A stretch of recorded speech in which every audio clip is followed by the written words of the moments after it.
Setiap waktu, setiap keadaan itu ada tuntutan zikir di dalamnya. Nah, orang-orang yang cerdik di dalam hal ini, dia bisa menggunakan kesempatan itu dengan zikir yang dituntut pada waktu itu. Nah, dengan demikian maka zikir-zikirnya, ibadah-ibadah orang ini menjadi bernilai besar, menjadi berharga tinggi di sisi Allah Subhanahu wa ta'ala. Nah, semua zikir itu bagus, baik zikir bentuknya tahlil la ilaha illallah, atau zikir sifatnya qiraatul Quran, bagus. Baik zikir yang bentuknya salawat itu bagus. Baik zikir yang bentuknya tasbih subhanallah itu bagus. Tetapi ada waktu-waktu tertentu, keadaan-keadaan tertentu, di mana bila kita gunakan keadaan itu dengan zikir yang diperintah di waktu itu, maka menjadi sesuatu yang bernilai tinggi di sisi Allah Subhanahu wa ta'ala. Nah, para muhibbin rahimakumullah, kita ambil satu contoh misalnya. Di waktu kita hendak makan. Di waktu kita hendak makan itu, zikir yang paling bagus yang dituntut adalah mengucapkan basmalah.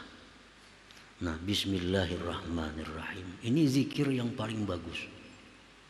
Lebih bagus daripada kita membaca la ilaha illallah 100 kali.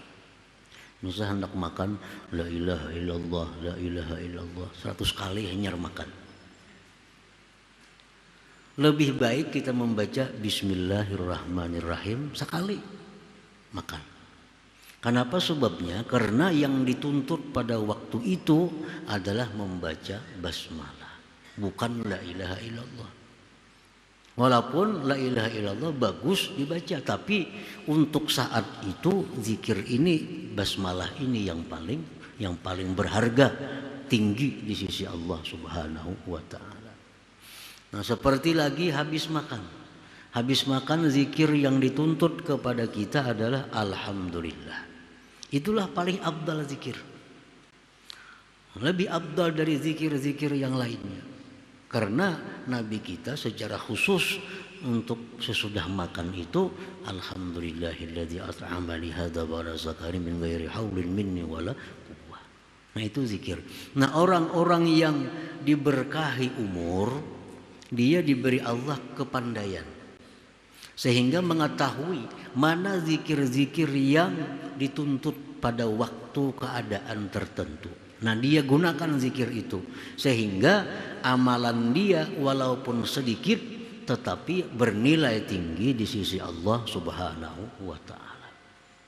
Nah, para muhibbin rahimakumullah, orang hendak tidur, zikir yang dituntut di situ adalah zikir bismikallahumma ahya wa amut. Nah, contohnya itulah yang paling baik zikir.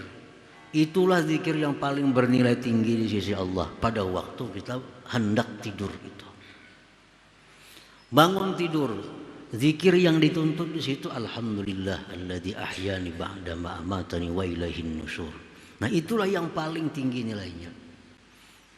Nah, jadi kalau umur kita ini hendak jadi umur yang berkah, walaupun kita sedikit umur, sedikit amaliyah, tapi bernilai tinggi di sisi Allah Subhanahu wa ta'ala. Caranya adalah memilah-milih mana zikir, mana ibadah yang sesuai dengan waktu dan keadaan, sebagaimana yang diajarkan, diperintahkan Rasulullah sallallahu alaihi wasallam.